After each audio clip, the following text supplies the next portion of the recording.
On Thanksgiving Day 2001, I had never felt so close to death in my life. It may have been better at that point if I was just done. February 1st, I started essentially the lion diet. Beef, water, and salt. That was it. By February 3rd, I had 0 symptoms of CIDP left. Wow. 2 days. That's 2 days. 2 days. Wow. 2 days. Okay. I was elated. I'd been suffering for 5 or 6 years at that point. For me, I didn't enjoy the IVIG treatments. Who knows when my insurance company was going to come back and deny it again. Being on the carnivore diet made me feel better than that ever did. But at the end of the day, nothing tastes better than healthy feels.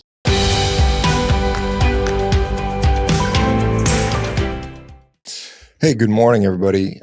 Happy Monday. Welcome. We have actually we do have a guest today. We had a cancellation, but somebody filled in.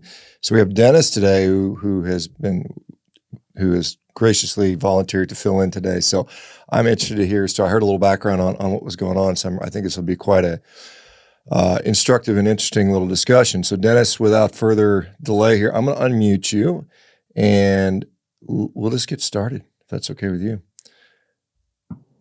Yes, sir. Thank you very much. Well, welcome. My name is Dennis Carpenter, Army veteran, and I was a bodybuilder and powerlifter for a good part of my life. Mr. Michigan 10 years ago, won several powerlifting meets. As I was entering my 40s, my body wasn't working the way that it used to. My legs would go numb all the time. Feet would go numb. My arms would just ache. Fatigue. I just thought, I'm getting older, and this is it's how it is.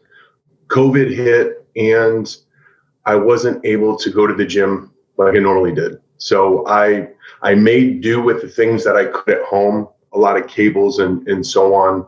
And then I got COVID myself. I had it for about 33 days. For most of that time, I had a fever of about 102.5, probably 3/4 of that time, actually. I had it for longer than anyone I know that didn't pass away.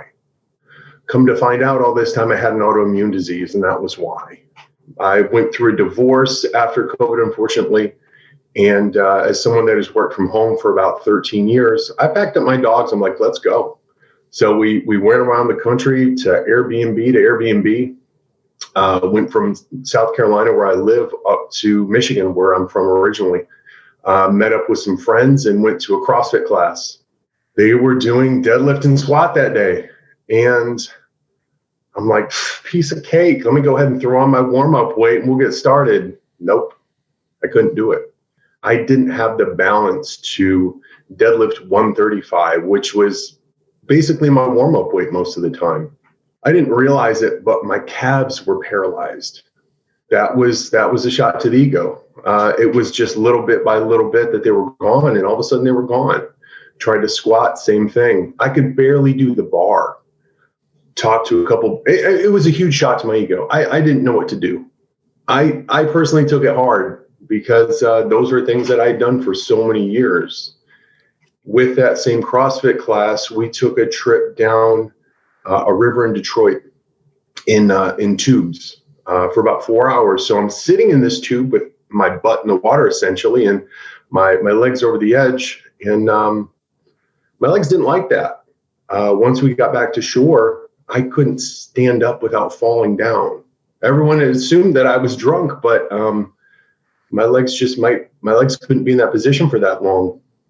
I didn't know that. So somebody had recommended, hey, listen, a friend of mine's a podiatrist, go see him. And I did, saw the podiatrist. He had me take he took some x-rays, and he was looking at them and said, listen, there's something going on. So he recommended me to the Michigan Institute of Neurological Disorders. Saw the doctor. He said, we're going to run some tests. That went fine. I had a spinal tap. I had several different MRIs. On my third visit with that particular doctor, he did a nerve test. And if anyone's ever had that done, it's extremely uncomfortable. You get poked hundreds of times, but they want to see what nerves are firing. So they essentially started with my feet and worked their way up through my arms. And I can see the screen as the nurse is doing this. Nothing in my lower body was firing at all. So it wasn't a big surprise that my calves were gone. My arms were moving slowly, or more firing slowly rather. And the doctor came in and he said, looks like you have chronic inflammatory demyelinating polyneuropathy, CIDP, a very rare autoimmune disease. And I said, okay. So I thought he prescribed something like, here's a pill, take this, you'll be okay. See you later. No, he said, he took the exam table paper and was drawing out. He said, listen, the myelin sheath or the cover around your nerves is deteriorating. So it's not allowing your nerves to talk to your brain. That's why you have the balance issues. That's why you have the numbness and the tingling. And that's why everything is happening with your body. I said, okay, what do we do? He said, I'm going to work with your insurance company and we're going to get you on a treatment plan. I said, okay, great. He said, in the meantime, I want you to go on an anti-inflammatory diet. So, all right, great. As somebody that has worked out for many years, the first thing I thought of was a keto diet. You know, high fat, medium protein, low carb, all the vegetables I can eat to keep me full. It was a terrible idea. And not to mention on that diet, I always looked terrible. It's not enough protein. You're not filled out. And I didn't feel great on it either. My insurance company did approve my treatments, $20,000 for an 8-hour infusion every 4 weeks for the rest of my life. It's not particularly pleasant. When you first start getting this treatment, you have to do 4 days in a row, kind of a loading dose. My last day was the day before Thanksgiving in 2001. On Thanksgiving Day 2001, I had never felt so close to death in my life. It may have been better at that point if I was just done. Everything hurt. I had a migraine to beat all migraines. I couldn't walk. Couldn't balance enough to walk. When you have to crawl to the bathroom, you hit rock bottom, and that's how it was. It was very, very difficult. A couple months later, my insurance company came back and they denied my treatment. They said, we need you to go through more tests. In my mind, I'm like, what's left? I felt very desperate. I felt like I was working without a net at that point. Not to mention stress causes inflammation. So I was very stressed at that point. I went online to try to find other people that have had this that maybe have beat it. And all the testimonials I found of individuals with CIDP, it's more like, well, I went to bed last night and woke up and then I was paralyzed from the waist down, or started my day fine. And by the end of the day, I was paralyzed from the neck down. I didn't want any of that. That sounds truly awful. And there have been people that were getting this IVIG treatment that I was receiving that it didn't work for them. So it was all I had at the time, though. So I started doing some research on autoimmune diseases and diets. I just happened to stumble across Michaela Peterson's TED Talk, Divine Intervention. And she was talking about how the carnivore diet had helped her through autoimmune diseases. And then I happened to come across several of your podcasts with Joe Rogan. Ever since February 1st of 2022, I've been carnivore. Let me mind you, I'm sorry. Hey, Dan, before we get into this, I want to just back up a little bit because, when I found you were coming on, I did a little, reading about CIDP because it's not something I see. It's not a very common disease. It affects about 30,000 people in the United States every year, about 1 million people worldwide, mostly males, 2 to 1. Onset of age is closer to 50, but sometimes can be earlier. And we see it more often in diabetics, which is interesting. I assume because you're a fit guy, a bodybuilder, an in-shape guy. I would assume a relatively clean diet, omnivorous diet, I'm sure, for most of your life. Is that fair to say? Yes, sir. And as an athlete, as a guy who values and certainly appreciates the fact that I'm physically able and capable and can train and push myself. It's such a privilege to be able to do that. I can imagine how horrifying it must be to be as someone who is otherwise is capable, all of a sudden barely being able to walk. I can't imagine the day if I walked in a gym, couldn't deadlift 135, I would cry. I would. It's got to be just absolutely debilitating. And I'm sure once you got the diagnosis, you were reading about it. And it's often progressive. A lot of people end up in wheelchairs. There are some, a lot of people cortisone and these, IV immunoglobulin treatments, which are extremely, Pfizer makes one called Perzyga, which is, like you're saying, $20,000, every, every month for the rest of your life adds up pretty quickly. That's incredibly expensive. You said something about 2001, so I'm kind of confused on the timing when this disease actually manifested itself first. But what sort of was going on in your mind when you first had this? And most people, I'm going to beat this. I'm a hardworking guy. I'm going to do whatever it takes to beat. I'm sure that's got to be in there. But depression, support system. What did you have around you, and what did it feel like? And what were like I said, I guess talk a little bit more about the things you lost. It was like I said, I had gone through a divorce. No family really to speak of. It was just me. It was me and my two pit bulls. And what year is this? I was diagnosed in September of 2021. 2021. Okay, so you said 2001, so I thought, okay, that makes more sense. I apologize. Yeah, okay, 2021. So 2 years ago. Okay, almost 2 years ago. Yes, sir. It's I had, like I said, I'd been traveling around Airbnb to Airbnb, ended up in Michigan with some friends, and all of this was happening. So I ended up renting a house for a month. And now I've been here for a year and a half. There's a part of me that's scared to go home to South Carolina because I hit the jackpot and found a doctor that has dealt with CIDP before. He diagnosed me in 3 visits, and I belong to several groups on Facebook and Reddit where people will go 10, 12, 15 years being misdiagnosed. Taking all this Parkinson's medication for years on end with no relief, or being misdiagnosed as something else. Yeah, Guillain-Barré is sometimes considered a similar diagnosis. Yeah. So I didn't really have anybody to turn to.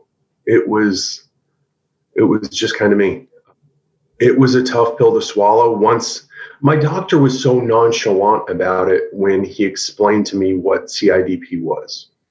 He's like, no problem. We'll get you on a treatment plan. You'll be fine. Have a great day. See ya. So I get back to this house I'm renting. And the first thing I did, and like I mentioned, I went on YouTube and I said, there has to be somebody with a testimonial or something that can tell me more about this.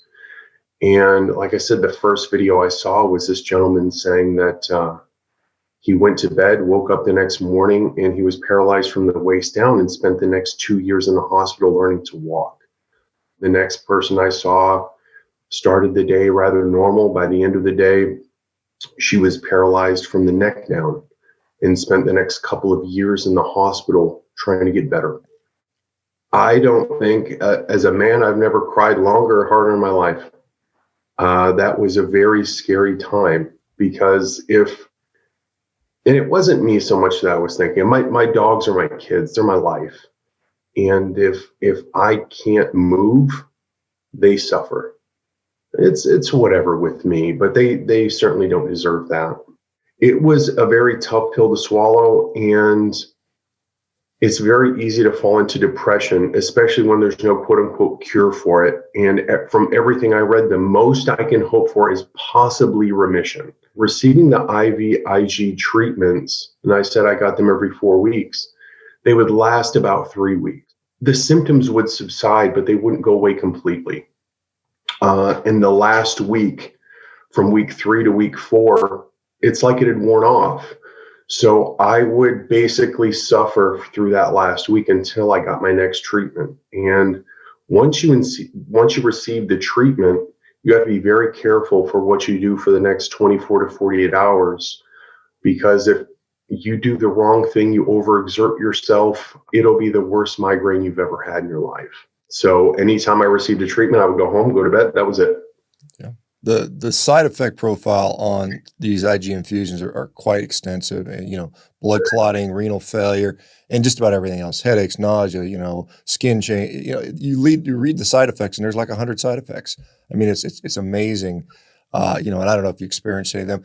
So it sounds like there was some efficacy with that for you, but I mean, so was the plan? When the insurance company said, "Hey, we're not going to do this anymore because it's too expensive," which it is. I mean, 80,000, 40,000, $20,000 every month or whatever it is just it is expensive. I mean, when we think about it, not any slight on you, but everybody else is paying for it. I mean, it goes to the insurance company's premium, but everybody in the United States pays for that medication.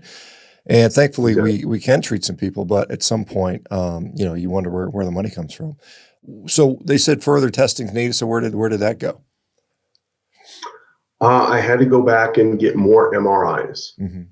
I was very grateful that they did not ask me to get another spinal tap because painful. That was awful. I don't recommend that for anybody. Yeah. But that was it. And my neurologist really fought with them hard. He was certainly a tremendous advocate for me.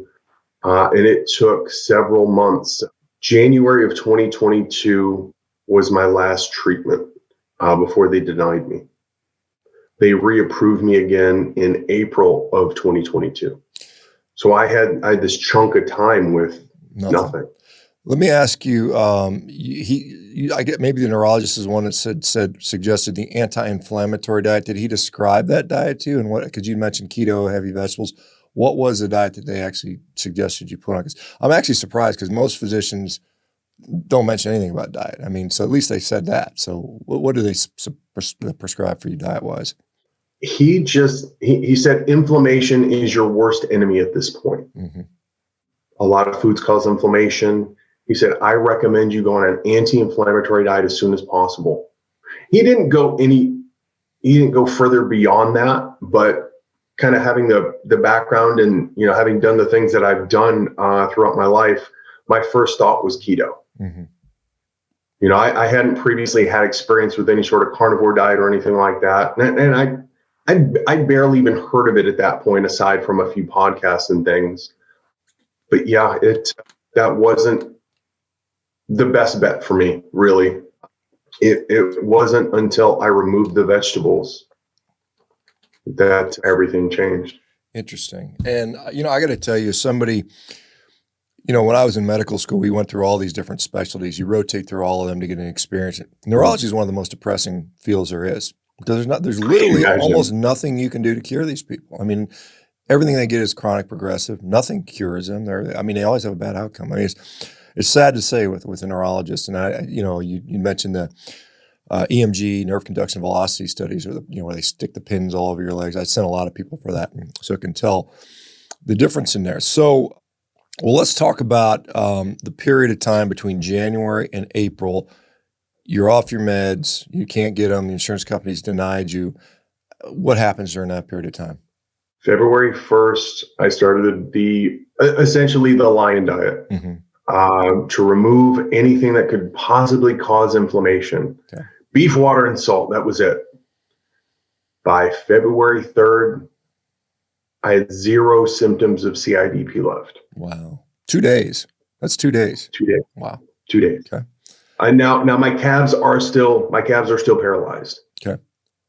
But if that's as bad as it gets, I can live with that. So let me just, prior to February 1st, your anti-inflammatory was a ketogenic diet with, I assume, not a bunch of shit, fairly clean, a bunch of vegetables.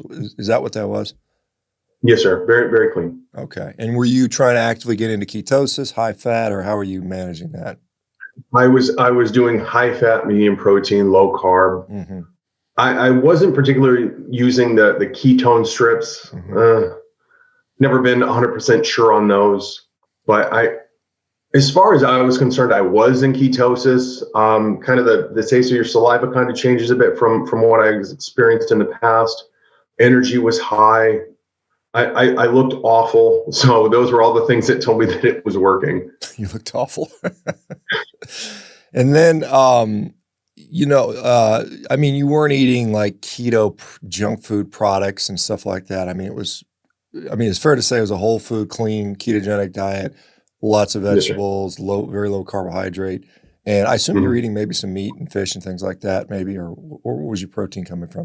Everything was whole food. I didn't want to risk something. I didn't want to risk, I guess, my body reacting to some ingredient that I was unaware of in say, a protein powder maybe, Okay. or a greens powder. And did that help you at all going from, I don't know what your diet was previous to, what was your diet previous to keto then, or the keto diet? Was it still fairly It was clean? normal bodybuilding diet, high protein, medium to high carb, medium to low fat. All right. So oatmeal, bananas, white rice, chicken breast, broccoli, that type of stuff, right? Yeah. Red meat, one meal a day. Okay. Yeah, it was. Yeah, I've always been a stickler for what I eat. Yeah. And you weren't and not obese. I mean, I'm looking at you, you're a lean dude. I can tell body. I mean, you weren't walking around with 30 pounds of, tire flabber on your belly, right? No. It and the funny thing is my weight has only changed about 7 or 8 pounds, but my body composition is completely different. Yeah. I mean, now they're going on to carnivore you're talking about. Is that from when I went just my normal everyday diet to keto and then to carnivore. Okay. My weight didn't change too drastic. Like I said, maybe 7 or 8 pounds, but my composition is completely different.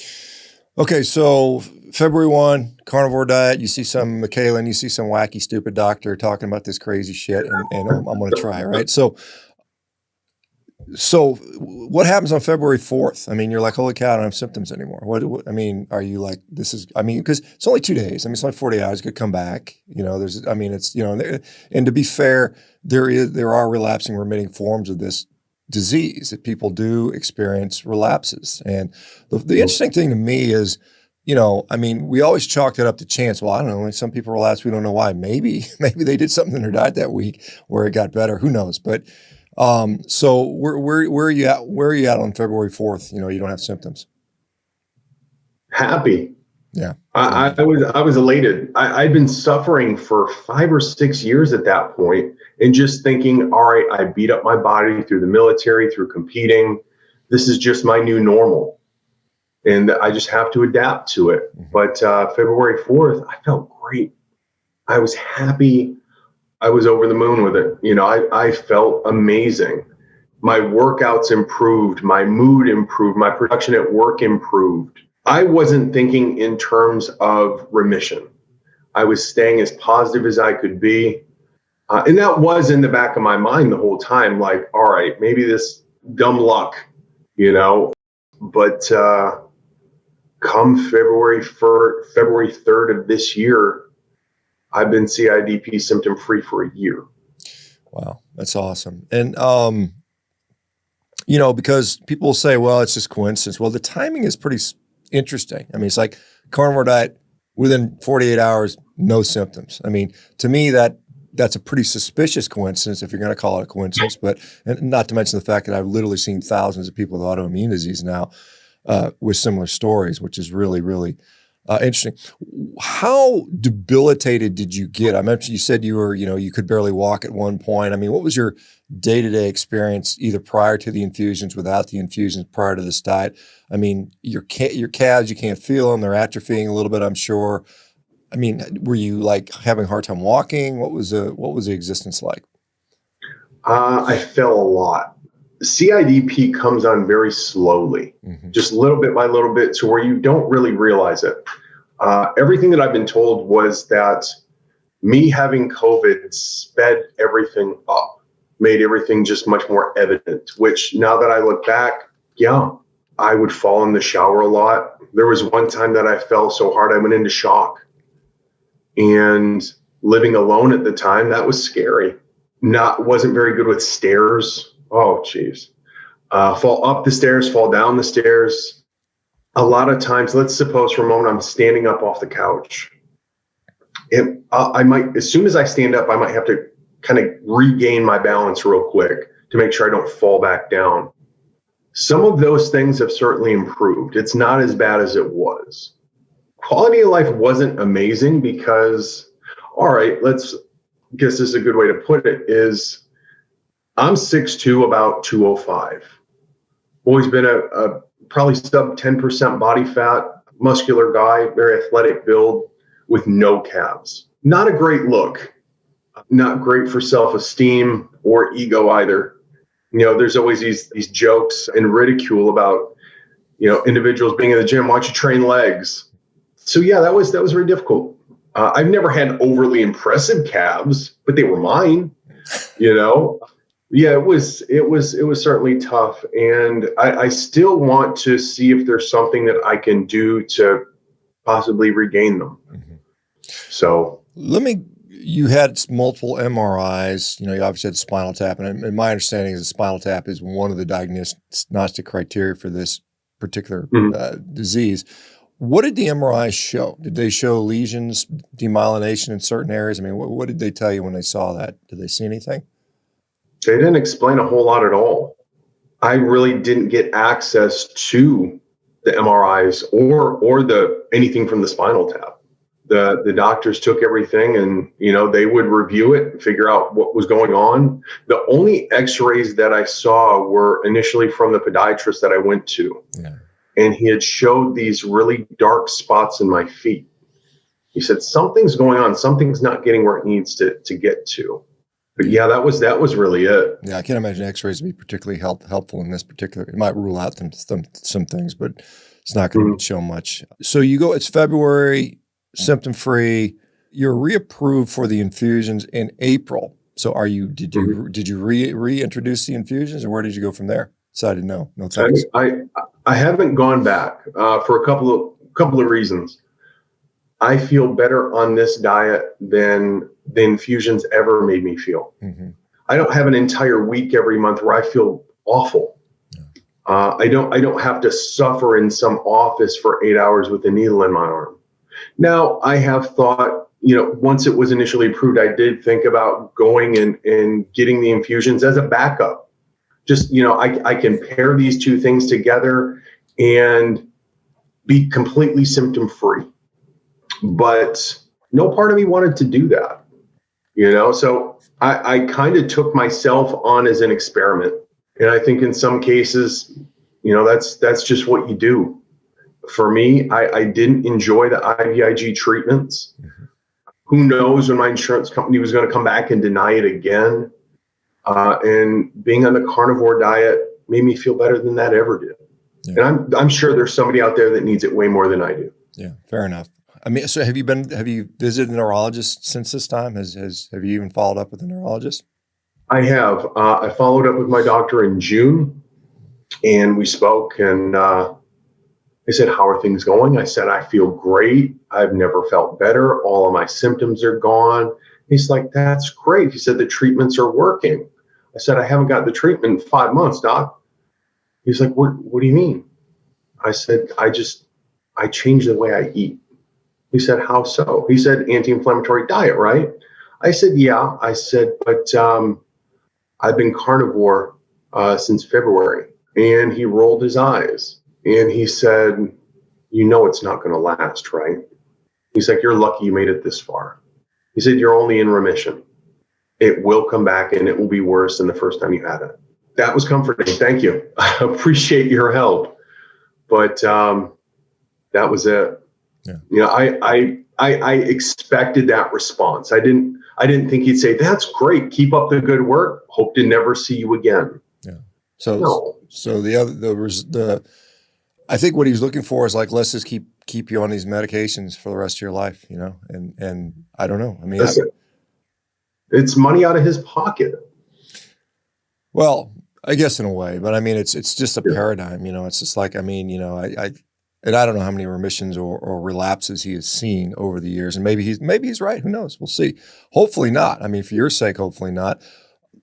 You said symptoms were gone February 3rd. I mean, you'd had some weakness. I mean, a lot of people have both proximal and proximal weakness up in the hips and down all the way down to their feet.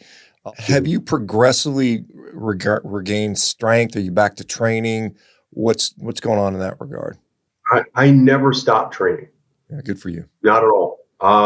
I actually take that CrossFit class that I went to a few days a week. Now, as somebody coming from the bodybuilding community, bodybuilding and CrossFit, they didn't mesh well. Yeah. And no part of me really wanted to take it in the first place, but my friends were doing it. And I'm like, all right, let's go. Had I not taken that class, I wouldn't be where I'm at right now. Had everything not happened exactly the way it did, I wouldn't be here right now. I may not know that I have CIDP. It may have progressed, but I take CrossFit a few days a week, mostly for agility purposes. There's a lot of movement still with having paralyzed calves that I have to modify. Yeah, I mean, the jumping rope would be hard. Double unders would be challenging, I would imagine. No, well, when you solely walk on your heels, that's I can't walk on the balls of my feet. If you held $1 million above my head and say, stand on your tiptoes, there's nothing I could do. As much as I wanted to, I couldn't do it. A couple of days ago, two days ago, Saturday, I deadlifted 365. Nice. And for me, it was to kind of see what I could do. At 43, I'm not really in the business of going overly heavy just to go overly heavy. I tend to stick with moderately heavy, high volume. And that's worked out very well for me.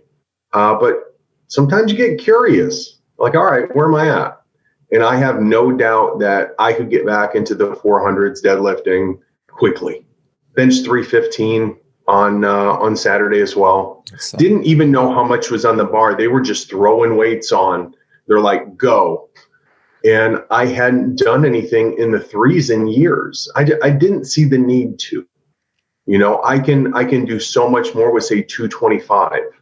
Really do the volume. And flat bench it's never been something that has been very popular with me.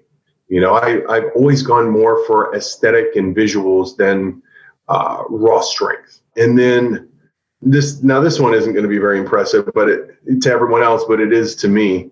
I squatted 165 for 3 reps. So that was a big deal for me.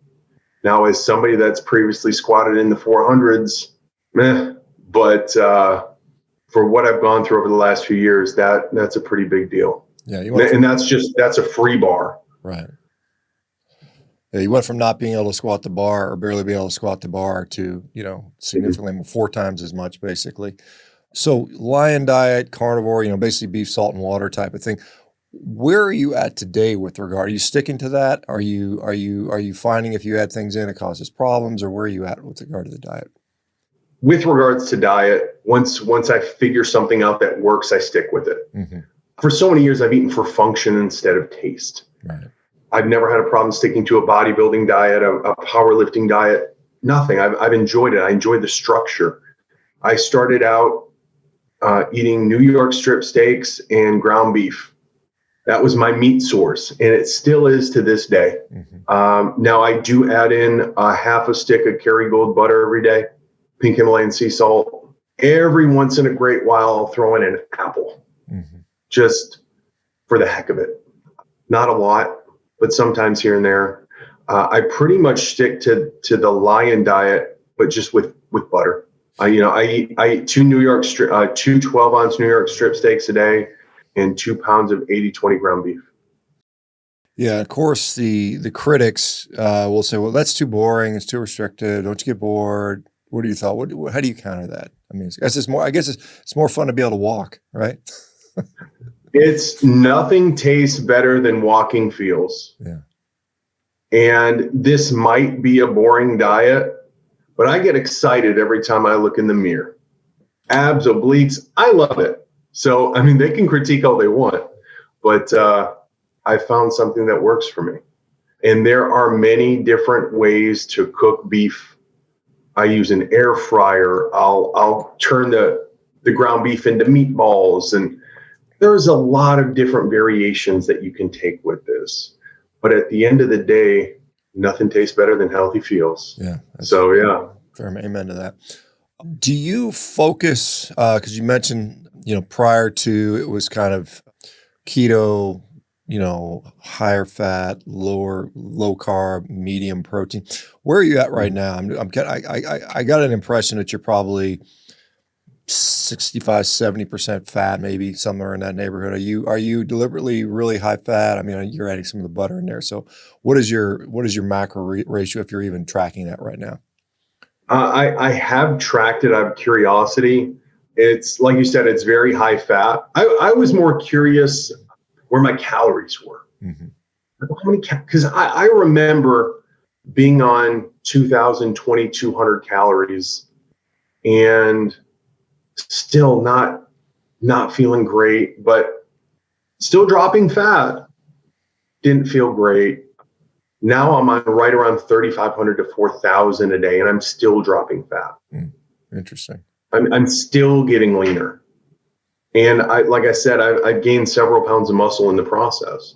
As someone who has trained his whole life or most of your life, certainly your adult life, how is the training now without any carbohydrates? Because you're effectively eating zero carbohydrates. And a lot of people say, well, you can't train, you can't put on muscle, you can't do stuff in the gym. You need the carbs, you need the pre-workouts. What are your thoughts having not used that stuff? I will wipe the gym floor with anybody. I have more energy now than I've ever had in my life. My workouts are very intense, a lot of supersets, drop sets, minimal rest. The workout is also cardio. Mm-hmm. So it's not very often that people will work out with me twice. It is very difficult. You know, people had told me when I started this diet too that you need fiber. Fiber's necessary. You need that, or you're not going to be able to go to the bathroom. I haven't had fiber in almost a year. I'm fine. Yeah, it's interesting. All these folks pushing the envelope and challenging these beliefs, and we're finding, I think, a lot of things we're being told don't hold up when we actually explore and examine those things. You had mentioned previously you were a member of a number of CIDP groups, you know, online, I'm sure, communities. Are you still part of that, and are you sharing your experience with them, and how is it received, if so? I am still a member of these groups on both Facebook and on Reddit. People will go on there; they're desperate. Maybe it's a spouse of someone with CIDP or Guillain-Barré syndrome or Guillain-Barré syndrome, and they're asking for help. They're like, "What do we do?" I will offer. I say, "Listen, this is what has worked for me. I advise that you research this yourself and figure out if it's right for you. Results may vary." There have been several people that I've turned on to this diet that are thriving. They're doing outstanding. One guy went from a wheelchair to a walker to walking. I don't feel as though I'm unique in this instance. Yeah. You know, I'm not special. It just, that's what it was supposed to do. How frustrating is it for you to have gone through, you know, the medical system, the medical model? I mean, granted, you said you had a neurologist that was actually managed to diagnose this, but and you know, you saw what you got. Here's an infusion. It's $20,000 a month. Take it for the rest of your life. Here's all these side effects. You're going to feel like garbage while you get it. You're going to feel like garbage for a week. How frustrating does it feel to know that that is the gold standard? That is the standard. That is the standard of care for 99.99% of the people in the world that have this disease, if they can even afford that. The rest of them are going to get maybe some prednisone. Knowing that and knowing what you experience now, is it frustrating to you? That could have been my whole life, waiting for my next infusion every 4 weeks with that 1 week where I'm truly suffering. That's difficult. You know, that isn't the life that I want. The quality of life would have been awful. And I see it in so many others with CIDP. They're truly suffering. Their muscle is wasting away. Their whole body is atrophying, basically. They have a port put in somewhere because they have to get infusions so often that their veins have collapsed. You know, they're just in a bad way. And this is the gold standard. Yeah, it's unfortunate. Yeah, it seems very, that's the way it is. So that's the way for most of us, we think it is. And we you know, way to go modern medicine, you know, and it's, you know, if the answer is as simple as change your diet, which it can be, which apparently is, at least in your case. And you mentioned some other people with the same condition. And like I said, I've seen now literally thousands of people with autoimmune disease. And this is, you know, yet another one, which I can add to the list of things I've seen now. When you're getting these infusions and you know you've got a week of, it's going to be bad, you know, you're going to feel like garbage. What does that do to you mentally? I mean, and how's your mental outlook change? I mean, I mean, can't imagine there isn't some degree of anxiety, depression associated with that. How's your mental health these days? I mean, go through the divorce, get this chronic debilitating disease, whatever else is going on, not, lose function. What's going on mentally? It was very hard. You're sitting there in that chair for 8 hours knowing what's coming. I remember driving to the Michigan Institute of Neurological Disorders going, well, here goes my next 2 days. And it's defeating. There's nothing you can do. You can hope that this month, it's not like last month. That's all you can do. You can try to make sure that you hydrate enough, because a lot of it has to do with how badly the IVIG treatment dehydrates you. So what I started doing is I would drink like smart water the day before, during my treatment, and the day after my treatment, in hopes that would alleviate some of the issues. And sometimes it would help, but sometimes I'm stuck in bed for a couple days, and luckily I work from home, so I can take my laptop, put it on my lap, and do my best for a couple days. Now I've got a really great employer that kind of understands my situation and always make up the time when need be. But I haven't had to make up time in almost a year.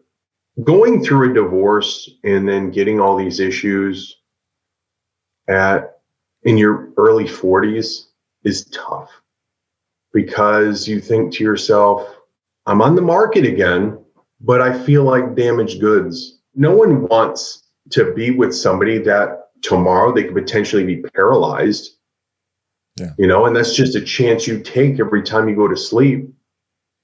That was very tough.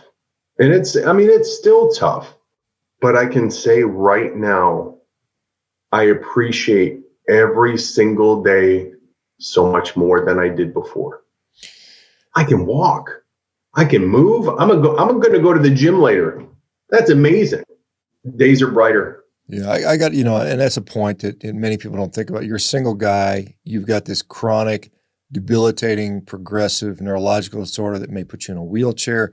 And, you're thinking, like, how do I find a life partner, a spouse, a girlfriend, a wife in that situation? I mean, it's going to be hard because, honestly, how many people would say, sign me up for that? I'm here to, obviously stuff happens and hopefully they stick by you. But to voluntarily walk into somebody that's saying, odds are very good that you're going to be pushing me around in a wheelchair, that's going to scare a lot of people off. And so, I can imagine how just how frustrating it is on your end, saying, hey, how am I going to find somebody that I can, partner with, so, there's so many aspects of this that are just, it isn't unique to this disease, but it's just something that so many people have to deal with. And you wonder why we have such, high suicide rates in this country and other things and mental health issues in general. That's even without some of these diseases. But one of the things that I have seen is a lot of these patient advocacy groups, whether it's diabetes or rheumatoid arthritis, a lot of times the pharmaceutical industries kind of work their way into these groups, and it becomes like a thinly veiled, drug commercial in many cases. Was that what you saw in the CIDP groups? Were always people talking about, how do I get my next infusion? Where do I go? How do I get it cheaper? Was it mostly a lot of that, or was it mostly just alternative stuff? It was people sharing what has worked for them. Yeah. And on Facebook, it's the saddest thing I've ever seen. I had to stop reading it because the stories that these people have, it's excruciating to read.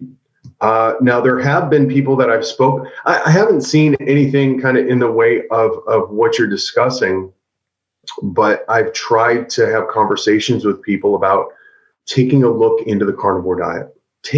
Just take a look at it. Try it for 2 weeks and see how you feel. You have nothing to lose. And then this person that is using a walker will say, but I don't want to give up beer. Cool. Well, let's go pick you out a wheelchair then. Mm-hmm. You can't do that to walk, or I couldn't give up carbs. Mm-hmm. Bet you could if you were in a wheelchair and this was your way out. It just, the self-control that I see, a lot of people mentally, they can't do it. I don't know how they're in the situation they're in now, mentally, but no, And even with bodybuilding diets or telling somebody to, you know what, you should join the military. Oh, I could never do that. Not with that attitude, you can't. It's tough, for me to have done all these things that people just immediately dismiss the moment they hear about it. But I say, well, look at your life and look at mine. I'm walking. I'm offering you this opportunity as a potential kind of fix to your problem. It's up to you if you take it or not. So yeah, we're running low on time. One final sort of thought here is, we are now living in a time where there are people actively trying to rid society of red meat, in particular of beef. How would that impact your life if you couldn't afford it, if it wasn't available, if it was taxed out of your price range, or even made restricted where you can only eat it twice a week? What would that do to your quality of life? It would kill my quality of life. The whole reason why my life is as great as it is right now, and don't get me wrong, my life is great. I appreciate every single day. I appreciate every moment I have. I appreciate that I have a job and can walk, and I'm going to go to the gym later. Those are amazing things to me because all of that could have been taken away. This diet has given me my life back. It's given me my body back. It would be very detrimental to myself and many others if somebody took that away. Now, being on this diet, there have been 2 different times where I've said, let me see. And I've eaten off my diet let me see. Michaela Peterson had said that if she eats off her diet, she suffers for quite a while. But the entire time, to me, this has been kind of experimenting. I want to see what my body's capable of and what this does. I ate off my diet, and it was the fatigue and the pain in my arms that was the worst. It pained so bad it'll bring tears to your eyes, and fatigue so bad that I can barely get up to let my dogs outside. Now, if I immediately get back on my diet, immediately get high fat in me, high protein, I go back to normal within 12 to 24 hours. And I've tested it 2 different times, and it's been the same results every time. My symptoms from CIDP come back immediately, and they're awful. So it's not worth it. You get somebody like you who's, effectively symptom-free, maybe cured. I mean, it may be too early to call it a cure, but certainly in a solid remission right now. And, what a trigger is, if like you see, it seems like the neurologist is like, well, this is interesting, let's see what happens if you go off the diet, what's going on, what kind of physiological cascades are occurring within your system? Are there surges in certain cytokines or inflammatory markers or what? Because it would be so instructive, for a lot of other people. And yet we have people that say, good luck, go on your way, and I don't care. It just shocks me that we have that as physicians, and it's just kind of like, the one other thing that I found out the hard way through this is stress also causes inflammation. Right. So I can change my diet all I want, but if I have an incredibly stressful life, I'm still going to suffer. Yeah. And I found this out. I was in a contest for Muscle and Fitness last year. I looked great. I felt great. I'm like, you know what? I'm going to do this right now. It might be the last chance I have. And out of 3,000 people, I was in first place for 7 out of the 8 weeks. And it was, as soon as I found out I made it into the finals, I quit. My legs were going numb. My feet were going numb, all because of the stress of this contest that at the end of the day meant nothing. So, the last year has taught me a lot. I try to eliminate as much stress as I possibly can from my life. If there's someone in my life that's more trouble than they're worth, see ya. Yeah. Can't do it. Sorry. I'm just wondering, for the muscle and fitness thing, were you trying to get super lean and really restricting fat intake and things like that? I'm just wondering what was going on. No, I went into it looking the way I already did. I see. Okay. I changed nothing. I look better now than when I won Mr. Michigan 10 years ago. Wow. And I don't feel like I'm not restricting myself. I'm eating almost 4,000 calories a day. I do minimal cardio, maybe twice a week I'll do cardio, but my workouts are pretty intense. if you had told me 10 years ago, listen, just do a carnivore diet, you're going to look awesome. I'd have done this 20 years ago. Yeah. Wish I knew then. Interesting. Well, Dennis, thank you so much for sharing your story. I don't know if you've been able to share this in other podcasts or anything before, but if not, we're happy to get this information out there, and I'm sure it will benefit a lot of people. Obviously keep us updated. I'd love for you to go back to your neurologist in a couple of years and say, hey, dude, look, I'm still here and nothing has happened to me and you're wrong and you need to help. Because, this guy probably runs into more CIDP patients than the average person for sure. I mean, he's going to see, a few every year, I would imagine. So, and probably other similar conditions. And I wouldn't doubt that a lot of these, because I've got people with MS and other neurologic diseases that are improving on carnivore. And so anyway, well, I will tell you what, pay attention to what we're doing at Revero. Our doctors are on board with this stuff. We are going to be using carnivore diets and similar diets for very similar conditions like this. And, if you got people that need medical care, send them our way, because we won't give them the BS, type stuff that you heard. Okay. Anyway, thank you so much, Dennis. Good luck to you. I do have to unfortunately go. For the rest of the folks, we'll be back tomorrow. Thanks for being here, everybody. Take care, Dennis. Thanks. Thanks, sir. Hey, folks, it's Dr. ShawnBaker here. If you guys are enjoying these success stories, well, you can become your own success story. You can do that by heading over to CarnivoreDiet. You can sign up for a free 30-day trial and get started today. We're looking forward to supporting you. Our community is wonderful, and we'd love to see your success.